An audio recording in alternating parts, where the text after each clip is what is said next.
kita tujukan, kita doakan untuk saudara-saudara kita, teman-teman kita, terutama juga untuk diri kita sendiri. Ya, ini cuacanya lagi sedang cukup lumayan untuk di badan. Nah, jadi saudara-saudara kita yang lagi sakit semoga lekas diberi kesembuhan, teman-teman kita ya kan lekas diberi kesembuhan, yang sembuh semoga diberi kekuatan untuk tetap menjalani kegiatan-kegiatan sehari-hari. Yang kerja, tetap sehat, yang sekolah, yang kuliah tetap sekolah, tetap kuliah dengan keadaan sehat wal afiat. Al-Fatihah. A'udzu billahi minasyaitonir rajim. Bismillahirrahmanirrahim. Alhamdulillahirabbil alamin arrahmanir rahim maliki yaumiddin. Iyyaka na'budu wa iyyaka nasta'in ihdinas siratal mustaqim siratal ladzina an'amta 'alaihim ghairil maghdubi 'alaihim waladdallin. Amin. Bismillahirrahmanirrahim. Alhamdulillahirabbil alamin wa bihi nasta'inu 'ala umuri din wa din. Allahumma shalli 'ala sayyidina Muhammad wa 'ala ali sayyidina Muhammad. Qala al-mu'allif rahimahullahu ta'ala wa nafa'ana bihi wa bi'ulumihi wa amaddana bi asrarihi wa 'ata 'alaina bi barakatihi fid dharain. Subhanakallahumma rabbana la 'ilma lana illa ma 'allamtana innaka antal alimul hakim wa tub 'alaina innaka antat tawwabur rahim wa taqabbal minna innaka antas samiul alim wa 'allimna min ladunka 'ilman nafi'a ya dzal jalali wal ikram. Allahumma iftah lana hikmataka wansur 'alaina rahmataka ya dzal jalali wal ikram. Amin. Sebelum kita lanjutkan materinya, saya ulangi obrolan tadi ya. Jadi kemarin ada pertanyaan kenapa kok wanita haid itu diwajibkan untuk mengqadha puasa tapi tidak diwajibkan untuk mengqadha sholat? Jawabannya adalah karena ketika diwajibkan mengqadha sholat itu dirasa memberatkan umat. Kalau alasannya Nabi Muhammad itu gitu. Jadi di hadisnya Nabi Muhammad tidak diwajibkan untuk mengqadha sholat tapi diwajibkan untuk mengqadha puasa. Alasannya yaitu tadi, kalau sholat itu ibadahnya setiap hari dan satu hari itu bisa satu hari itu lima waktu kan gitu. Sedangkan kalau puasa itu cuma 1 bulan di antara 1 tahun, setahun sekali lah gampangannya. Nah makanya kalau puasa itu tetap diwajibkan mengqadha karena cuma ibadah setahun sekali. Tapi kalau sholat itu tidak diwajibkan untuk mengqadha karena terlalu banyak dan itu bisa memberatkan. Alasannya di situ ada di keterangan kitab di Syarah Minhajut Talibin, kitab Mughnil Muhtaj karangan Syekh Samsuddin Muhammad Ibnul Khatib Asy-Syarbini. Ada di situ. Kalau hadisnya banyak, di Bulughul Maram ada, di Sahih Bukhari ada, di Sahih Muslim ada, terus di Riyadhus Shalihin insyaallah juga ada. Yang jelas kemarin ada Bulughul Maram, Sahih Bukhari sama Sahih Muslim ada hadisnya. Hadisnya intinya Nabi Muhammad tidak menyuruh untuk mengqadha sholat tapi menyuruh untuk mengqadha puasa. Tuh, alasannya di situ. Terus untuk pertanyaan yang kedua, semisal haji waktunya tawaf datang haid gimana gitu. Maka kalau sesuai hadisnya itu wajib untuk menunggu suci baru boleh tawaf, karena salah satu syarat sahnya tawaf itu suci dari haid. Tapi ditarik ke kaidah fikih, ada kaidah seperti ini. Jadi apabila seseorang ini lemah untuk memenuhi syarat dan rukun kewajiban, maka gugurlah syarat dan rukun tersebut. Contohnya gini, ini contoh ya. Semisal orang lagi sakit kan tetap wajib untuk sholat. Karena sakit dan mau sholat, otomatis harusnya sebelum sholat melakukan bersesuci dengan cara berwudu. Lah karena sakit maka nggak bisa berwudu. Ya, artinya kewajiban untuk wudunya ini menjadi gugur, tapi tetap sholat kan gitu. Nah itu yang dimaksud apabila kaidah fikih yang tadi, apabila seseorang ini lemah atau tidak mampu untuk memenuhi syarat rukun kewajiban, maka syarat rukun dan kewajiban tersebut menjadi gugur. Contoh lagi, misalkan haji itu rukun Islam kan gitu kan. Haji itu rukun Islam. Tapi kalau semisal kondisinya misal karena Indonesia Mekah itu kan membutuhkan banyak biaya kan gitu kan, dan tidak semua orang mampu, maka bahasanya makanya kan haji bagi yang mampu. Lah kalau nggak mampu, ya kewajiban hajinya menjadi gugur kan gitu kan.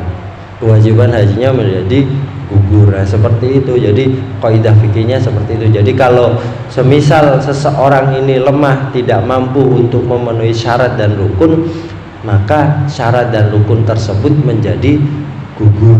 Ya contohnya kayak barusan itu kan, haji rukun Islam kan gitu kan. Haji itu rukun Islam, tapi kalau enggak mampu ya menjadi gugur. Begitu juga tawaf ya. Ketika orang haji, wanita haji nyampe Mekah, waktunya mau tawaf ternyata haid kan gitu kan. Ternyata haid ya.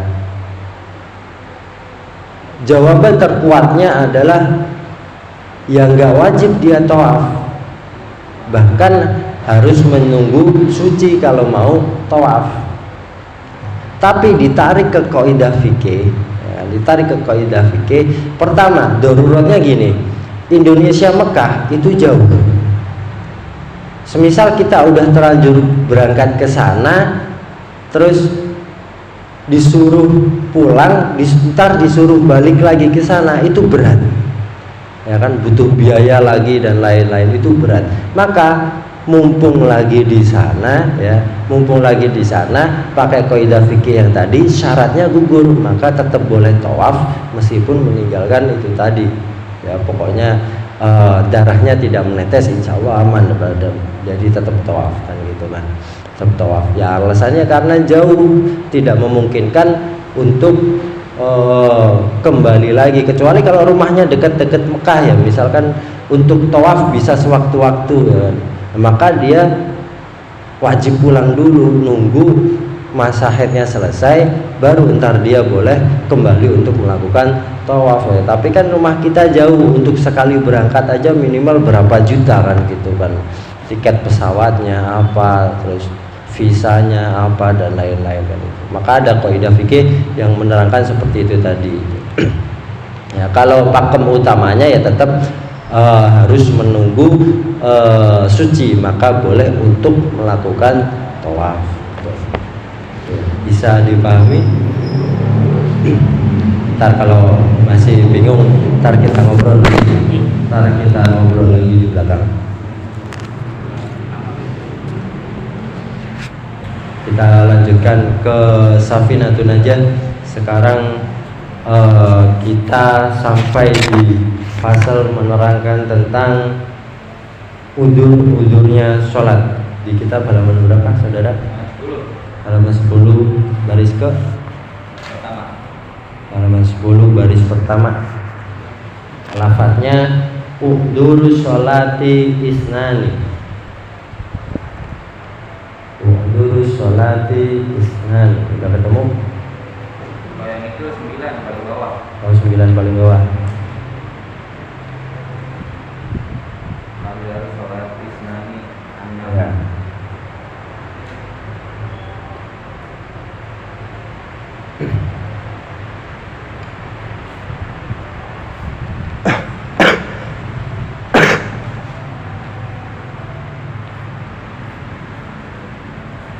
Udah ketemu?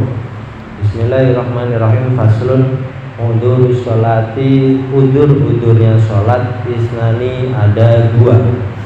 Sebelum dilanjutkan perlu diketahui bahwa yang dimaksud udurnya sholat, yang dimaksud udurnya sholat bukan berarti terus kita boleh untuk tidak sholat. Yang dimaksud udur adalah boleh untuk mengakhirkan sholat meskipun waktunya sudah habis. Misalkan maghrib kan waktunya sebentar tuh. Maghrib kan waktunya sebentar. Kita boleh ketinggalan sholat maghrib bahasanya gitu. Boleh ketinggalan sholat maghrib. Nah, itu yang dimaksud udur itu di situ. Bukan berarti udur itu terus udah nggak sholat nggak apa-apa, bukan kayak gitu. Yang dimaksud udurnya sholat adalah kita mengakhirkan sholat dan dihukumi tidak apa-apa. Nah itu yang dimaksud udurnya sholat. Saya ulangi, yang dimaksud udurnya sholat itu kita mengakhirkan sholat dan dihukumi tidak apa-apa meskipun waktunya sudah habis. Artinya sholatnya tetap wajib dilakukan gitu, meskipun waktunya sudah habis. Bukan berarti kalau udur terus nggak sholat nggak apa-apa gitu, bukan kayak gitu. Yang dimaksud udur adalah tetap melakukan sholat meskipun waktunya sudah habis. Nah itu yang dimaksud udur. Udur sholati, udurnya sholat isnani ada 2. Yang pertama an-naumu, sebab tidur. Jadi kalau orang yang tidur ya, kecuali tidurnya orang yang ceroboh. Yang dimaksud tidur di sini tidur yang ketidaksengajaan, ketiduran misalkan. Ya, artinya bukan kesengajaan. Misalkan udah jam 5:30 misalkan udah 5:30 sore, ya kan, udah 5:30 sore kan biasanya ngantuk-ngantuknya tuh kalau sore. 5:30 sore ngantuk-ngantuknya ya kan. Dia tahu kalau semisal dia tidur bakal kehabisan waktu maghrib, bakalan bablas sampai jam 10 misalkan. Bakalan bablas sampai jam 10. Nah, artinya dia tetap diwajibkan untuk mengusahakan untuk tidak tidur karena hampir memasuki waktu sholat. Tapi kalau dia sengaja tidur padahal dia tahu kalau semisal dia tidur dia bakalan kehilangan waktu sholat, ya kan? Maka kayak gitu artinya teledor, ceroboh. Jadi yang dimaksud lalai. Nah kalau yang di sini naumun, ini yang disebut naumun itu ya ketiduran. Artinya tidak sebuah kesengajaan gitu kan. Atau biasanya anak pondok nih ya, terutama di teman-teman aja ya kan, nggak semua ya, beberapa itu kadang ya berbagai karakter ya kan. Kalau di pondok berbagai karakter. Jadi dulu teman aja ada yang banguninnya susah banget, meskipun diberdiriin, udah berdiri nih ya kan, ditarik berdiri nggak bangun, dia posisi berdiri pun nggak bangun. Kalau tidur lagi dia udah sempat bangun masih mending. Ini dia nggak bangun.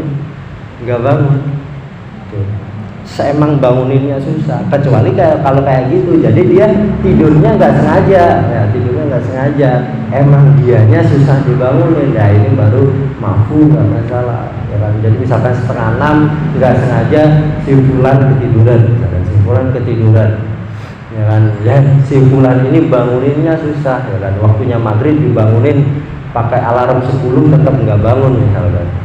Nah, kayak gitu baru diperbolehkan udur ya kan, ya. Yang perlu dipertebal adalah yang dimaksud udur ini tetap melakukan sholat, tetap diwajibkan untuk sholat ya kan, meskipun waktunya sudah habis. Terus yang kedua, wan nisyanu, lupa. Nah, kalau lupa namanya orang lupa ya gimana ya? Nah, orang lupa gimana? Sering. Iya. Iya. Khususnya itu kalau isya. Nah, kalau isya biasanya kadang-kadang tadi sih udah sholat belum ya? Belum kali ya udah. Nah, semisal kayak gitu ya, semisal kasusnya kayak gitu. Ada sebenarnya keterangannya di syarahnya. Jadi misalkan gini, ada orang bangun tidur misalkan, bangun tidur biasanya kalau isya kan tidur kan terus bangun-bangun bingung ya kan, dikiranya udah subuh kan gitu. Atau orang yang punya sakit apa ini, ayan kalau nggak salah, yang hilang ingatan tuh ya. Amnesia.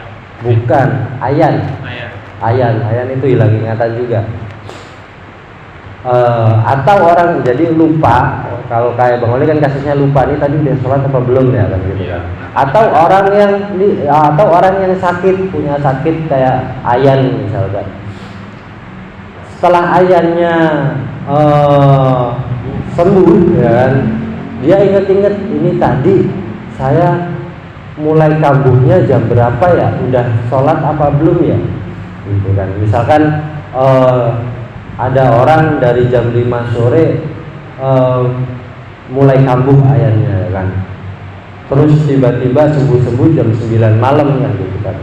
Kalau orang lain kan tahu, kalau dia sendiri kan nggak tahu lah tadi saya mulai kambuh jam berapa ya gitu. Mulai kambuh jam berapa ya, terus tadi saya udah sempet sholat maghrib apa belum ya kan. Dia sadarnya kan malam ya kan, sadarnya malam, sakitnya mulai dari sore sadarnya baru malam. Malam dia bertanya-tanya, ini tadi saya udah ngelewatin maghrib apa belum ya, udah melaksanakan sholat maghrib apa belum ya. Kalau kasusnya kayak gitu, maka hukum utamanya adalah dianggap belum.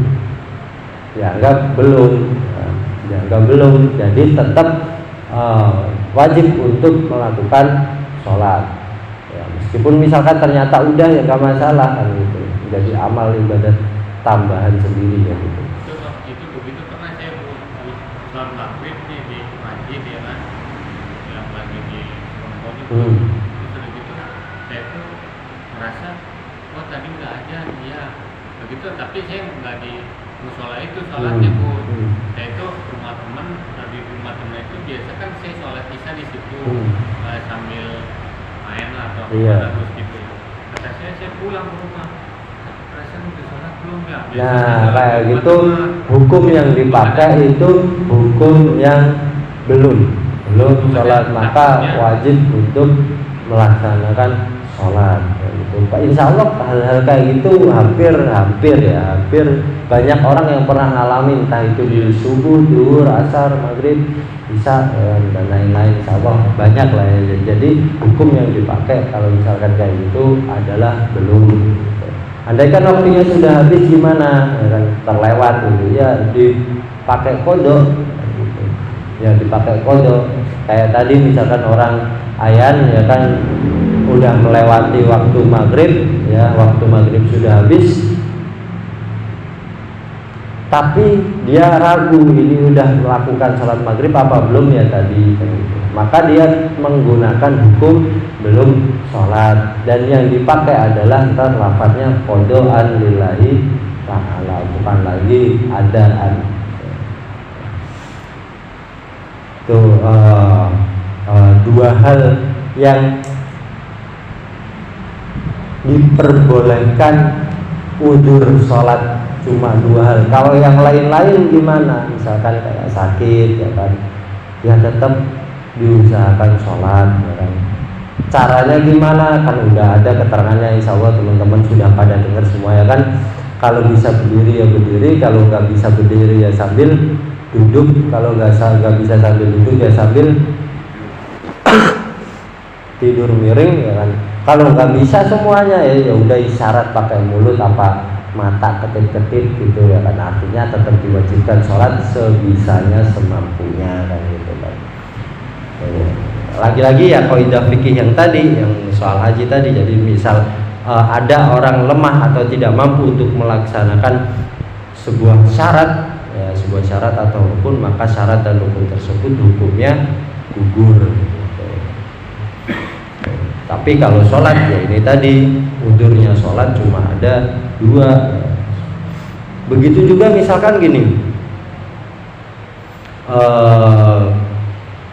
yang sering jadi pertanyaan itu soal Jumatan. Jadi ada hadis Nabi, semisal waktunya Jumatan ternyata hujan lebat, gimana gitu. Ya tetap sholat di rumah. Nah itu tetap sholat di rumah lagi duhur gitu. Dan apa namanya, ya memang hujan lebat gini ya, yang perlu difilter itu gini, hujan lebat itu mencegah untuk jamaah, tidak mencegah untuk sholat. Jadi yang gugur itu jamaahnya, ke masjidnya, di rumah tetap sholat. Sama kayak zaman covid kemarin ya kan, zaman covid kemarin ya kan, jamaah pada nggak boleh dan lain-lain. Iya, yang gugur itu jamaahnya ya kan, yang gugur itu jamaahnya, tapi sholatnya mah tetap dilaksanakan. Dengan pertimbangan-pertimbangan kayak gitu, apa namanya, misalkan kayak covid kemarin kasusnya ya kan, jadi alhamdulillah, jadi apa namanya, physical distancing ya, kalau social distancing ya sosial ya, kalau physical kan menyentuh ya, menyentuh ya, social distancing, jaga jarak, terus tidak boleh saling bertemu dan lain-lain kan. Itu kasusnya kayak gitu, itu bisa menggugurkan jamaah ya. Artinya jamaah sholat di rumah itu bisa menjadi lebih baik, tapi tetap sholat, bukan berarti terus jamaah di masjidnya di liburin terus sholatnya ikut libur gitu, enggak kan gitu. Begitu juga hadis Nabi sering dipakai dalil sama teman-teman ya. Salah satu udurnya Jumatan atau jamaah Jumat ya kan, jamaah Jumat hujan lebat itu memang pernah di zaman Nabi. Jadi ada sahabat tanya dan lain-lain, ada peristiwanya dan lain-lain. Intinya bagaimana ya, boleh Jumatan di rumah, bahasanya kan gitu kasarnya. Ya boleh Jumatan di rumah, namanya hujan ya. Apalagi di zamannya Nabi itu masjidnya itu belum pakai ubin ya kan, masih apa namanya, tanah ya, kalau dipakai sholat kan becek kan, becek kan gitu. Makanya boleh gitu. Dan ntar kalau masalah gitu ntar ada udur-udurnya tersendiri ya, tapi udurnya jamaah bukan udurnya sholat. Kayak semisal gini, menurut Imam Syafi'i, tiba-tiba pelan ya. Menurut Imam Syafi'i, salah satu syarat sahnya Jumatan itu kan 40 orang. Tuh kan hilang suaranya. Cek ya kan. Salah satu syarat sahnya Jumatan itu kan minimal ada 40 orang jamaah. Tapi di suatu kampung, misalkan di ujung gunung, misalkan di ujung gunung atau di pelosok negeri kan gitu,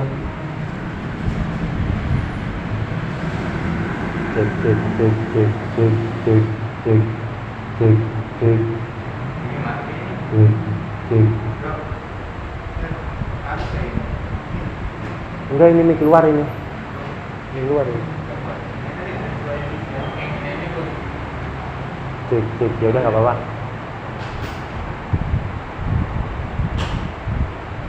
Ini yang luar, ini barusan luar.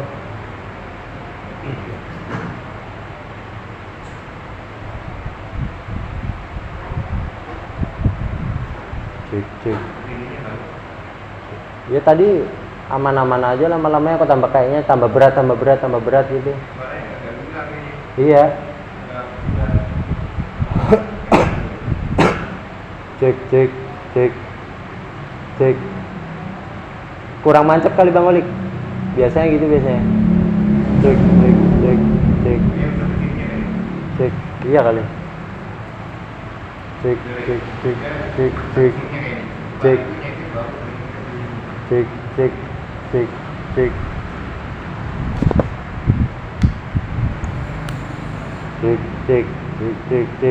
Iya, berarti ini mic-nya kali Bang Olik.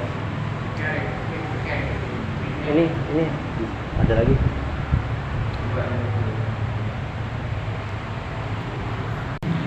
Bismillahirrahmanirrahim. Sampai mana tadi? Jadi misalkan Jumatan ya. Jadi semisal di pelosok negeri misalkan di pelosok negeri ada kampung, ada masjid, penduduknya nggak sampai 10 orang misalkan, penduduknya nggak sampai 40 ya mohon maaf, penduduknya nggak sampai 40 orang, terus jumatannya gimana? Ya tetap sah, ya tetap dilaksanakan jumatan, misalkan orangnya cuma 30 atau 20 misalkan, tetap dilaksanakan jumatan. Dan sah atau tidak ya tetap sah, ya, tetap sah. Karena kalau nggak salah Imam Hambali sama Imam Hanafi itu pendapatnya tidak wajib untuk 40 orang lah. Entah pakai mazhab Hanafi sama Hambali itu boleh kayak gitu, boleh kayak gitu. Nggak sampai 40 orang tetap laksanakan jumatan sebagaimana biasanya, ya tetap sah, tetap boleh dan tetap wajib melaksanakan jumatan gitu.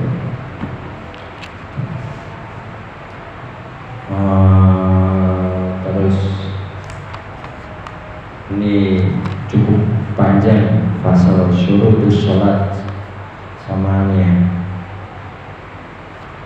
syarat-syarat sahnya ada 8. Mungkin ada yang mau ditanyakan dulu soal butuh-butuhnya sholat, atau soal dari yang dulu-dulu juga boleh, pasal-pasal yang kemarin-kemarin yang dulu-dulu barangkali ada yang mau ditanyakan, monggo. Ini mumpung agak sedikit orangnya, bisa kita flashback agak kemarin-kemarin juga silakan. Kemarin barangkali bab apa namanya yang udah sempat kita bahas, tayamum, wudhu dan lain-lain gitu kan. Ya itu namanya tuh. Iya, monggo. Masalah dengan sholat ya, apabila kalau lagi sholat nih kita keadaan ngantuk gitu Gus ya, kan kadang kalau ngantuk suka apa sih namanya, mual gitu Gus. Itu kan kadang maaf bisa sekali 2 kali, apalagi ke subuh tuh agak lebih dari 2 kali tuh. Iya.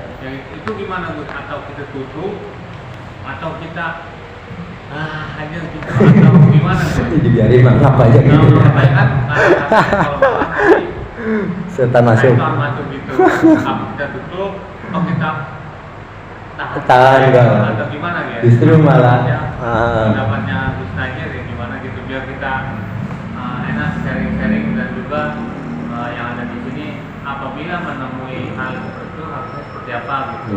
Atau kan 3 kali gerakan batal ya kan gitu. Ini apa tidak boleh atau boleh kayak gitu, ya, boleh. Jadi anggap bolak-balik. Yang pertama soal gerakan, banyaknya gerakan yang pertama ya. Yang pertama soal banyaknya gerakan, boleh kayak gitu. Yang penting dilakukannya bukan sebuah kesengajaan. Contoh misalkan selain anggap apa ya, yang gampang bersin. Misalkan kita lagi sholat ya kan, kita pengen bersin, kita kucek-kucek aja ya kan hidung. Tapi sih kalau bersin ya saya belum pernah, ini pasti ada 1-2 mas. Tapi Iya. Najir itu bersihnya nggak pernah sekali. Najir bersihnya minimal 2 kali 3 kali. Najir nggak bisa bersin sekali ya, selama ini ya. Jadi nggak pernah bersin sekali. Mesti habis sih, bentar lagi sih gitu lagi. Nah kayak gitu, kalau disengaja biar bersin dan lain-lain, baru nggak boleh. Tapi kalau udah misalkan udah nggak ketahan keluar sendiri, ya udah biarin. Kayak angop kan gitu. Angop kan bukan sebuah kesengajaan kan, gitu kan. Artinya ya karena efek dari ngantuk ya kan, efek dari ngantuk angop sendiri ya boleh kayak gitu. Terus ditutup apa gimana? Ya ditutup. Tetap ditutup karena udah ngomongin ya. Kalau agak tasawuf dikit kan gini, Najir ngobrol di depan Bang Wali, terus Najir angop, sopan gak sih? Gitu. Nah, apalagi ini lagi menghadap sama Allah. Hanya kalau ngomongin pakem utamanya, jadi dari segi fikihiyahnya, ya yang menjadi pertanyaannya tadi berapa gerakan? Kalau gerakannya boleh, meskipun misalkan 5 kali lebih dari 3 kali lah bahasanya, 5 kali, tapi bukan sebuah kesengajaan yang nggak masalah. Nah, jadi itu secara teknisnya lah. Tapi kalau secara itu tadi lagi-lagi tetap adabnya dipakai, ya itu nggak masalah. Toh cuma nutup kan cuma satu gerakan, dua lah, berangkat sama pulang, nggak masalah. Tuh, pokoknya nggak cuma lo ya, apapun pokoknya nggak disengaja. Kalau disengaja, misalkan itu dicocok-cocok mulu biar bersih ya, itu baru kita beda lagi. Namanya menyengaja melakukan sesuatu di luar sholat.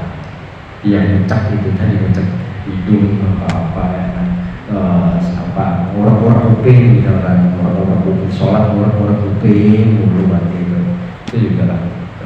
Garu-garu, nganggur-nganggur, benahin kancing rambut nih, kancing baju misalkan, caranya benahin kancing baju, lagi sholat dan lain-lain. Kecuali ketika aurat terbuka ya, kecuali aurat terbuka, misalkan pakai celananya misalkan ada lubangnya, ada tutupnya gitu, kan ada celana. Jadi kayak kantong, tapi kalau dibuka itu bisa. Kalau dia dulu punya celana tapi tengahnya sliding, ya, bisa dipotong. Nah kayak gitu, misalkan slidingnya ada yang kebuka auratnya ya. Dia menutup sliding nggak masalah, karena menutup aurat, menyegarakan menutup aurat, nggak masalah, soalnya nggak batal kayak gitu. Nggak masalah kayak gitu, angop, bersih. Ada lagi gini, kalau ngomongin hal-hal yang membatalkan sholat ya, ini ntar ada babnya pasalnya, tapi nggak apa-apa kita spill sekarang dikit. Ngomong di luar sholat ya, maksudnya di luar baca fatihah, baca apa ya, ngomong di luar sholat itu kan otomatis membatalkan sholat. Misalkan Bang Abid lagi sholat, Najir panggil Bid, si Abid jawab iya Jir, kan gitu ya misalkan. Nah otomatis sholatnya si Abid menjadi batal gitu kan. Tapi ini bukan sebuah kalimat. Jadi misalkan gini, Abid lagi sholat, sebelahnya Abid ada minum, Najir datang, Bid ini Najir minum ya. Si Abid nggak jawab iya, cuma gitu doang. Boleh apa enggak nih Bid? Gitu. Jawabannya Abid gitu. Itu kan bukan sebuah kalimat, bukan kata, bukan kalimat ya. Tapi kita paham, oh maksudnya ini nggak boleh. Karena kita paham yang dimaksud itu, meskipun bukan sebuah kalimat, sholatnya Abid tetap batal. Karena itu tadi disengaja. Bukan karena misalkan lagi ada. Enggak, ini kasusnya kan Najir tanya. Kecuali kalau misalkan tenggorokan gatel ya itu beda lagi ya. Tapi secukupnya aja tetap. Ini kasusnya disengaja. Jadi Abid nggak ngomong apa-apa, nggak ngomong iya, nggak ngomong enggak, nggak ngomong jangan, nggak ngomong apa. Cuma jawabnya cuma gitu. Ya, bukan sebuah kata, bukan sebuah kalimat. Tapi aja paham maksudnya. Oh maksudnya Abid itu tadi itu nggak boleh diminum. Nah, yang gara-gara Abid itu tadi yang memahamkan Najir, maka itu tadi bisa membatalkan sholat. Paham ya? Jadi meskipun bukan bentuk kalimat, cuma sekedar itu kan bukan kalimat, itu tetap membatalkan sholat. Beda lagi urusan kalau misalkan gini, kalau itu tadi kan di luar sholat. Nanti kasusnya gini, misalkan Abid lagi sholat dibalik dan Najir lagi sholat di sini, si Abid salam dari luar, Assalamualaikum, Najir posisi sholat. Akhirnya Abid karena udah bolak-balik salam, udah bolak-balik ketok-ketok pintu, misalkan Najir jawab dengan cara menunjukkan Najir lagi sholat. Kalau yang sering dicontohin itu takbirnya dikentengin misalkan.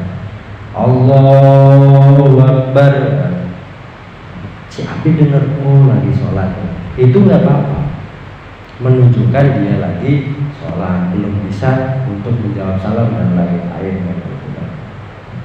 Atau misalkan Fatihahnya dikencengin misalkan, itu nggak masalah. Artinya menunjukkan kalau ada tamu, misalnya ada tamu dan menunjukkan bahwa kita ada tapi lagi sholat, kalau kayak gitu boleh.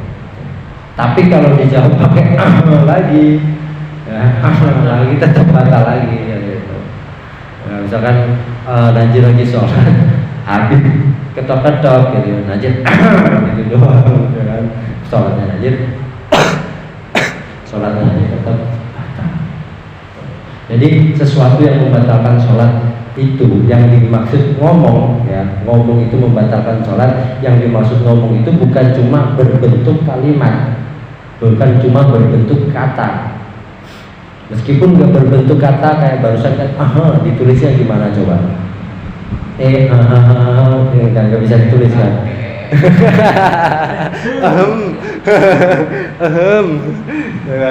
Nggak bisa ditulis, artinya nggak berbentuk sebuah kata, tapi memahamkan. Nah itu juga udah bisa. Atau berbentuk isyarat misalkan, lagi sholat misalkan, Najir lagi sholat, Najir ini Abid minum ya, Najir manggung. Nah itu juga membatalkan sholat kan, gitu. Ini kan nggak berbentuk kata juga kan, tapi berbentuk isyarat. Satu lagi nih Gus ya. Iya boleh.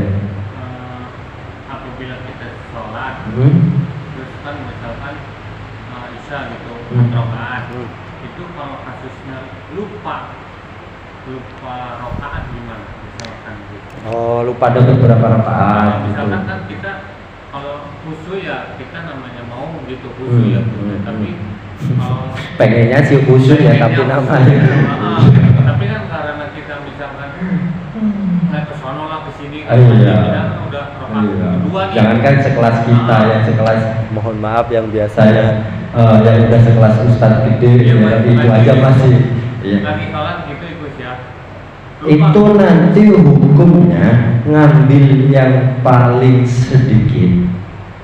Terus kalau ngambil sedikit, ya, jadi ngambil yang paling sedikit, di akhirnya nanti ditambahi sujud sahwi.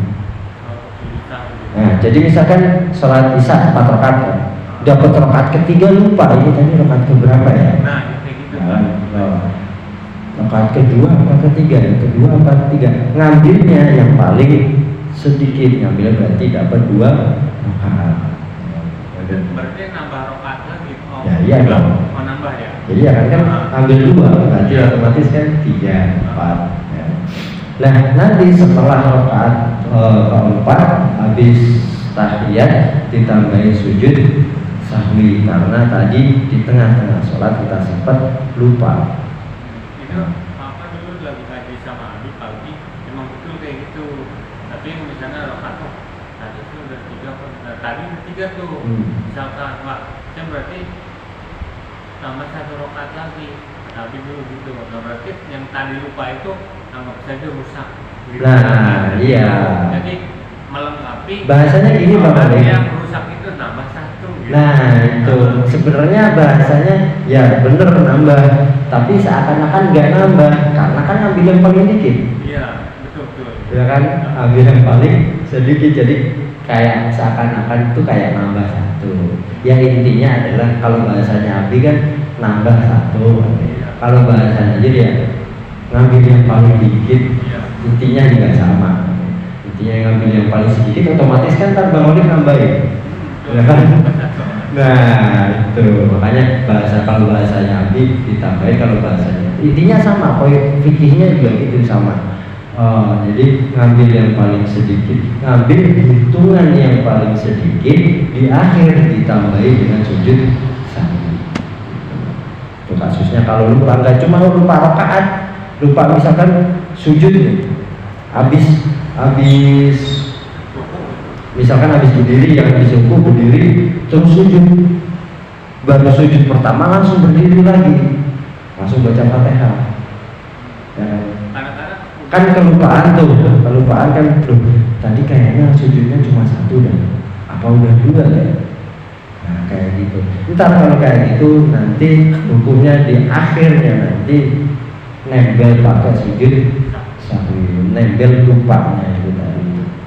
Apapun entah itu sujud, entah itu nominal rakaat, termasuk juga kunut, ya, lupa kunut, lupa baca doa kunut, dan juga ditempel juga pakai sujud sahwi sebagai keterangan, ya kan. Diambil nominal yang paling sedikit, ya, atau bahasanya ditambahin satu rakaat, ya, ditambahin satu rakaat, terus di akhir ditambahin dengan sujud sahwi, nominal yang paling sedikit.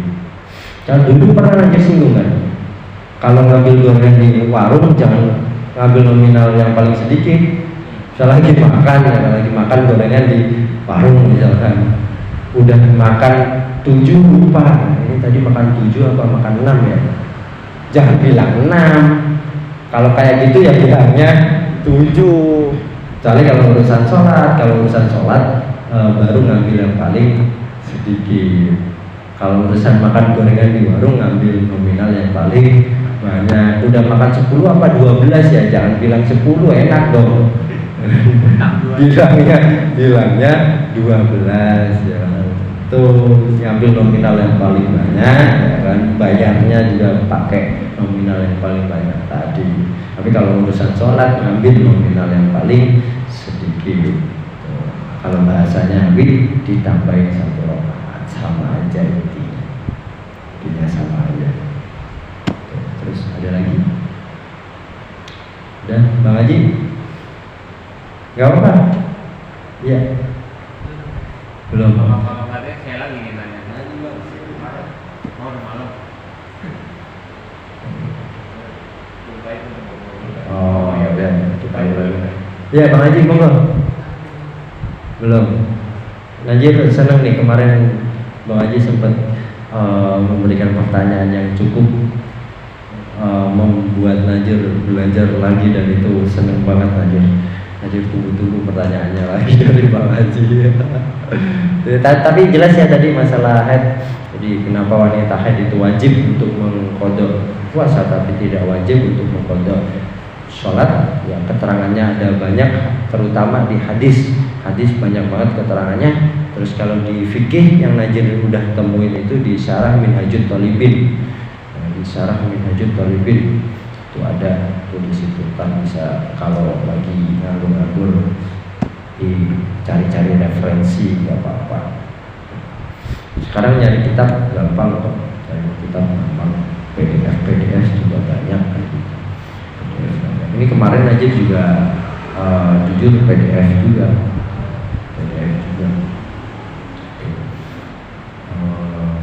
Udah ya, cukup sekian. Kalau pengen ada pertanyaan lagi, kita ngobrol di belakang biar sambil relax, sambil ngopi, sambil ngeteh, merokok dan lain-lain. Untuk kajian pada malam hari ini kita tutup terlebih dahulu. Sebelumnya saya berterima kasih yang sebesar-besarnya sudah mau datang. Semoga kita bisa istiqomah, semoga disehatkan selalu badannya, batinnya, ya kan? Dan teman-teman kita, saudara-saudara kita yang sedang sakit lekas diberi kesembuhan dan bisa kembali istiqomah bersama kita. Bismillahirrahmanirrahim.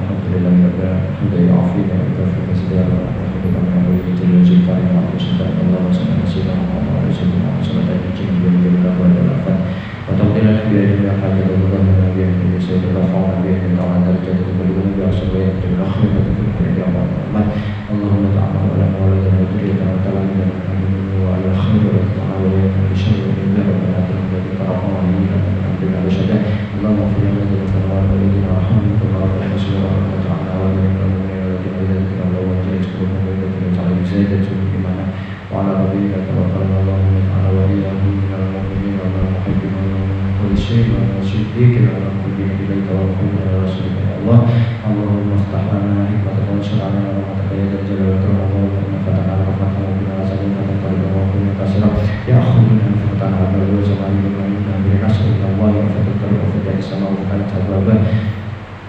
Allahumma inna nas'aluka bismika wa ta'ala wa tu'ala min nurwayka wa ala mawdati tayyibul baqi mukhalafika bi nabiyyika wa rasulika Muhammad wa sallallahu wa nas'aluka bismika wa ta'ala wa ta'ala bi hamdika wa ta'ala wa ta'ala wa ta'ala al-muqaddas billah wa bihamdi bismillahirrahmanirrahim qul huwallahu ahad allahu samad lam yalid wa lam yulad wa lam yakul lahu kufuwan ahad an tusalli ala sayyidina Muhammadin sirri hayatil wujud wa sawbil a'lam min kulli mawdi salatu fi qulubina iman wa tahfidul Qur'an wa tafahimuna min al-ayat wa taftahu lana